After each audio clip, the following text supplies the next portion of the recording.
പറശ്ശിനി കടവിലെ മുത്തപ്പൻ ചരിതങ്ങൾ കേട്ടുകൊള്ളുക. ആനയുണ്ട്, അമ്പാരിയുണ്ട്, പത്തായം നിറയെ നെല്ലുണ്ട്, വാല്യക്കാരുണ്ട്, പൊന്നുണ്ട്, പണമുണ്ട്, സന്തോഷം മാത്രമാ മനക്കലില്ല. ഉണ്ണി പിറക്കാത്ത ദുഃഖത്തിൽ കഴിയുന്നു ശിവഭക്തരാം തമ്പ്രാനും തമ്പ്രാട്ടിയും. ഒരു രാവിൽ ശയനത്തിൽ ശിവദർശനേ സ്വപ്നെ തമ്പ്രാട്ടി ഉണർന്നു പുലരിയായി.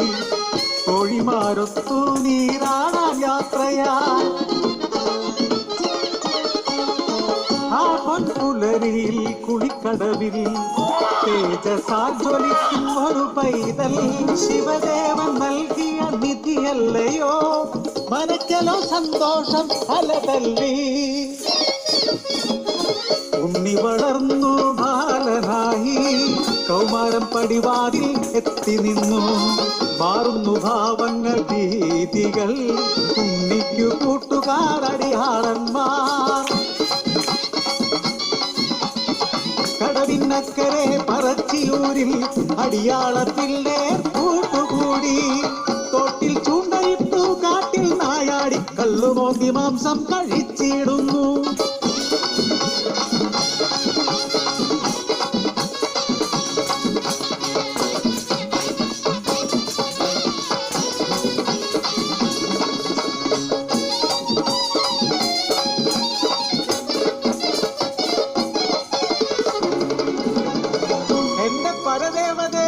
ഇല്ലം മുടിച്ചിടുമല്ലോ. കോപിഷ്ടയാകുന്നു തമ്പ്രാട്ടി, ഉണ്ണിയെ മച്ചിൽ ബന്ധിക്കുന്നു. ജലപാനം നൽകില്ല പൊന്നുണ്ണി, കുരുത്തക്കേടുകൾ ഏറെയായി. അല്പം കഴിഞ്ഞപ്പോൾ അമ്മ തൻ മാനസം സ്നേഹമായി, പിന്നെ വാത്സല്യമായി. മനക്കല മച്ചിന്നെ എത്തിയ അമ്മ അറപ്പുരവാതിൽ തുറന്നു നോക്കി. ആകെ സ്തംഭിച്ചു തമ്പ്രാട്ടി. ഉണ്ണി വളർന്ന് മച്ചും തകർന്ന് ഉഗ്രരൂപമായി അലറിയിടുന്നു. തലയും മുഖവും കാണാനില്ല. പരിഭ്രമിച്ചോടി തമ്പ്രാട്ടി പടിപ്പുരവാതിൽ കലക്കി നിന്നു.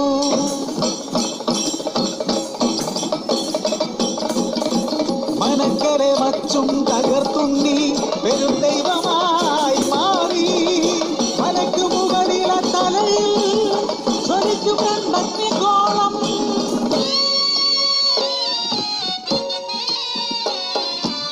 ഭയന്നൊര തമ്പ്രാട്ടി നോക്കാനാവാതെ കൈകൾ കൂപ്പി നിന്നു.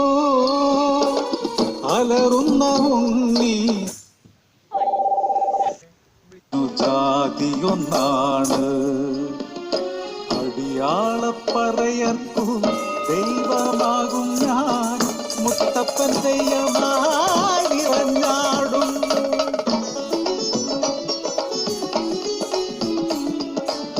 ദൈവമായാലും അമ്മയ്ക്കു നീ ഉണ്ണി, ഈ അഗ്നിഗോളത്താൽ ഉണ്ണി നിൻ മുഖം ഒന്നു കാണാനില്ല. കണ്ണുകൾ മൂടി മുത്തപ്പനായി നീ ദർശനം നൽകൂ പറശ്ശിനി കടവിൽ. അന്നു തൊട്ടിന്നോളം പറശ്ശിനി കടവിൽ അനുഗ്രഹിച്ചിടുന്നു മുത്തപ്പൻ ദൈവം. ദുരിതങ്ങൾ നീക്കി സൗഖ്യം നൽകി അനുഗ്രഹിച്ചിടുന്നു.